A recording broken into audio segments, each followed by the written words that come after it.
વિસાવદરના નાની પીડખાઈ ગામે વૃદ્ધનું અપહરણ ગણતરીના જ કલાકોમાં પોલીસ દ્વારા 3 આરોપીને ઝડપી પાડવામાં આવ્યા છે। તેવામાં વિસાવદરના નાની પીડાખાઈ ગામે રહેતા વૃદ્ધનું 5 વ્યક્તિઓ દ્વારા અપહરણ કરી ગયેલ હતા। ત્યારે વિસાવદર પોલીસને અપહરણની જાણ થતાં જ પોલીસ દ્વારા BNS કલમ તળે ગુનો નોંધીને પોલીસે PIRB ગઢવી દ્વારા તુરંત એક્શનમાં આવીને PSI I સુમરા તેમજ પોલીસ ટીમના ASI કરમટા અવિનાશ પંડ્યા સહિતનાઓ દ્વારા અપહરણ કરેલો ઝડપવા માટે ટેકનિકલ સોર્સ તેમજ અંગત બાતમીદારોને કામે લગાડીને આરોપીનું પગેરું દબાવેલ હતું।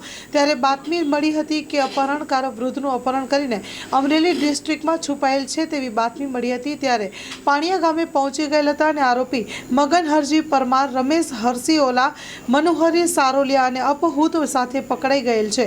2 આરોપી સ્થળ ઉપર હાજર નહીં મળી આવેલ છે, જેમાં છગન હરજી જગદીશ રાજુને પકડવા માટે પોલીસ દ્વારા હાથ તપાસ ધરવામાં આવી છે।